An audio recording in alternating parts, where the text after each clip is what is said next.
Justin Bieber was at one point one of the most polished and clean-cut stars in the pop music world. The singing sensation was discovered at age 13 by talent manager and marketing executive Scooter Braun, who together with pop and R&B sensation Usher ended up signing a young Justin to their RBMG Records. Bieber would be a star from the very beginning. His first EP, My World, in 2009 would go on to break records, becoming the first debut project to have all 7 songs charting on the Billboard 100. And that was just the beginning, because the following year his song Baby would become a global mega hit, getting him 2 Grammy nominations and 4 AMA trophies, whilst the music video took over YouTube by getting over 1 billion views and becoming the most watched video on the platform. But eventually, at the pinnacle of stardom, he began to go slightly off the rails, and living in Hollywood with an enormous bank account made him easy food for the city's most vicious gangs. One video circulated claiming to show Justin with Selena Gomez in a rough bodega in Hollywood, being cornered by MS-13 gang members and eventually being forced to take off running in the alleyway. Fans up? I don't want you to do that. Huh? Alright. Hey, I got Justin Bieber here at the Swami though. Right here in my hood, homie.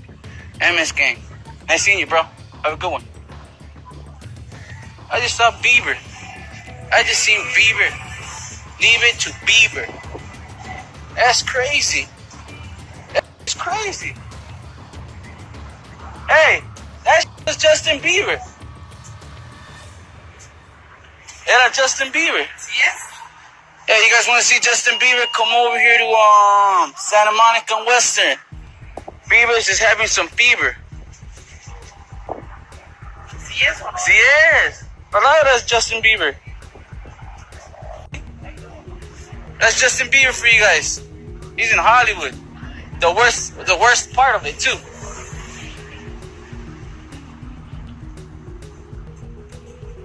That's really Bieber. Hey Bieber, I f***ed you. No, let's talk. Nah, not really, homie, but you famous.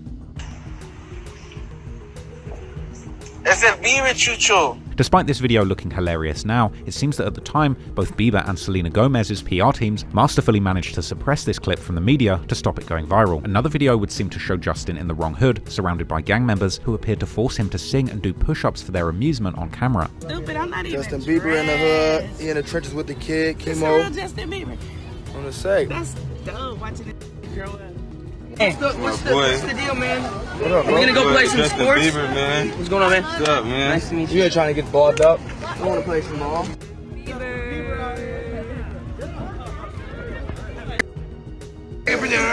Right here, man. Justin Bieber in the hood, cuz. White boy. Seen that.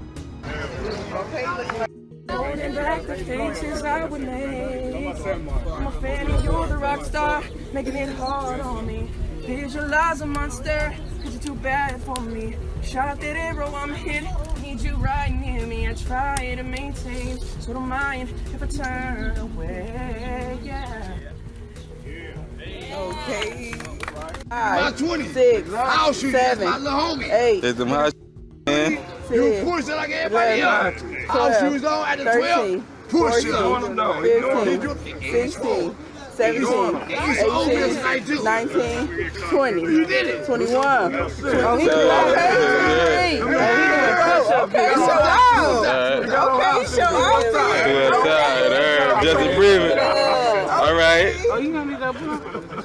Claims would later circulate on the California gang subreddit that Justin's car had actually broken down in the Imperial Court's hood, with the gang in the area being the PJ Watts Crips, who were the ones who allegedly made him do push-ups in the street, with a video of Bieber, together with an alleged PJ Watts Crip OG circulating on Reddit. Funnily enough, some Redditors actually seem to respect Justin for appearing to keep his cool in the hood and kicking it with the set. One commenter said how he appreciated Biebs not going Hollywood and actually deciding to kick it with the gang, while another commenter accepted his certification as a Crip, calling him Justin Bieber. However, some denied this sentiment and claimed that because he's a rich white boy, he was never really in any danger. Others suggested that in reality, Justin was just doing what he had to survive, suggesting that he really did look scared and anxious to be singing for the gang members. Other Reddit users would push against the entire narrative of the car breaking down, arguing that he was actually there in the hood on purpose. And well, those assumptions would actually be true, as this all turned out to be part of Bieber's community outreach work that he was doing on behalf of his church. This including the singing and the push-ups, which was seemingly Bieber's way of winning the audience onto his side. And this actually worked, as it seemed he was fully accepted by the locals, with him even going to the community rec center to continue programming with local kids and playing soccer and basketball.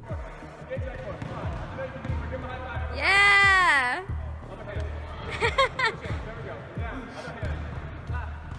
Let's go. Let's go. Let's go. I need a big day. Kyle.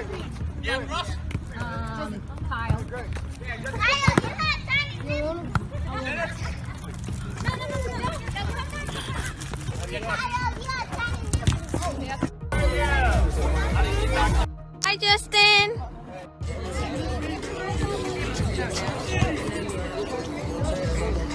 Look at Bing Bing big ass. He's bigger than everybody. Right.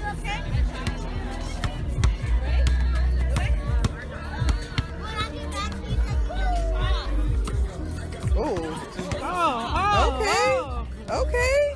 But while this story about the Crips applying pressure to Bieber turned out to have a pretty uneventful explanation, behind the scenes, shady criminals had actually been attempting to shake Bieber down for his money for years, and he would be found at the center of $1 million extortion plot. According to reports, Justin Bieber was contacted by an unidentified man who claimed to be in possession of a clip of Bieber telling a racist joke on camera back when he was 15, with the unnamed extortionist demanding a whopping $1 million in exchange for keeping the tape out of the public eye. But Bieber held strong on the extortion efforts, turning down the offer of $1 million to keep this a secret. Apparently, the extortionist then claimed to be willing to accept smaller amounts down to $800K, then $500K. Bieber told them to get lost, but apparently these weren't empty threats. And the story would get more complicated after it emerged that TMZ had been in possession of the video for several years before it released, raising some eyebrows, with reps from TMZ admitting that they indeed held the video for years, but denying claims made in Gawker that they had held it over Bieber's head in exchange for appearances on their platform and cooperation with stories, including one bizarre interview which they claimed was the result of an organic meeting between TMZ hosts and a 16-year-old Bieber, but was allegedly an agreed-upon shakedown appearance that Bieber had to do to keep the video offline. We got a struggling recording artist here today,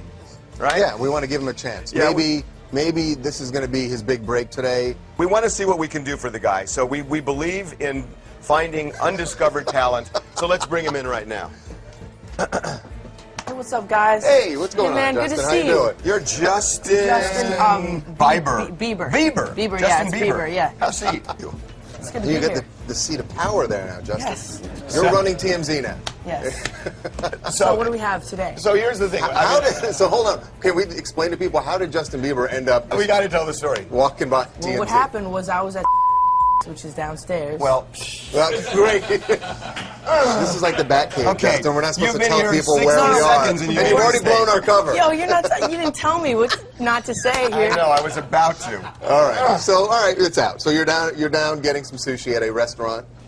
Yeah. Yeah? Yeah. And so then my boy Harvey just walks in and is like, "What's up?" And I'm like, "Yo, Harvey." And then he's like, I said, yo, Justin. yeah. And then we just decided to just, come here at TMZ Live. Yeah. I mean, his face just says it all. When they told him he wasn't supposed to drop the location on The Office, you can tell that Justin just doesn't want to be there and he's really on edge about saying the wrong thing. TMZ slickly denied that there was any kind of quid pro quo and suggested that they simply made an executive decision not to publish the tape all those years. But Gawker's Defamer Gossip blog claimed that the footage was used for ransom and that an agreement had been made between Bieber and TMZ for appearances. While TMZ denied having extorted Bieber, allegations made in an investigative piece in The New Yorker suggested that the company had actually been running a bizarre cash for footage ring for years, sending covert agents all over the country with envelopes of cash and checks in exchange for damning footage of celebrities, including the Jay-Z and Solange elevator fight video, a Tupac Shakur sex tape, and even an $80,000 exchange that TMZ had made to get their hand on the Justin Bieber racist joke tapes. The New Yorker actually claimed that Harvey Levin from TMZ was a master manipulator of the media and that he knew how to spin content out of the allegation in the video before even releasing it, with staffers saying that they owned every angle related to the video and creating plans of running all different kinds of stories of people reacting to the incoming racist comments, seeking reactions from his family, friends, to the NAACP, with micro stories about the tape all contributing to the virality of the ongoing expose. Apparently, when Justin Bieber learned what was going on behind the scenes, he had a full-on meltdown and confessed to his team that the video was indeed real and that he thought he deleted it from a laptop that was later stolen. Justin's manager, Scooter Braun, even pleaded with Harvey Levin from TMZ not to post the video, initially being told savagely that they were going ahead with the release and that he'd need a statement from Scooter by the morning. But apparently overnight, Levin couldn't sleep and had a change of heart, promising not to post the video the next morning. And when Bieber's mentor Usher found out about the tape, a furious Usher allegedly sat Bieber in a room and played him racist videos to drive home just how hurtful these words could be. But regardless of TMZ's role in whipping up a frenzy, within a week of the anonymous extortion attempt, the two compromising videos did end up surfacing on TMZ, one of which depicted Bieber saying the N-word. One less lonely.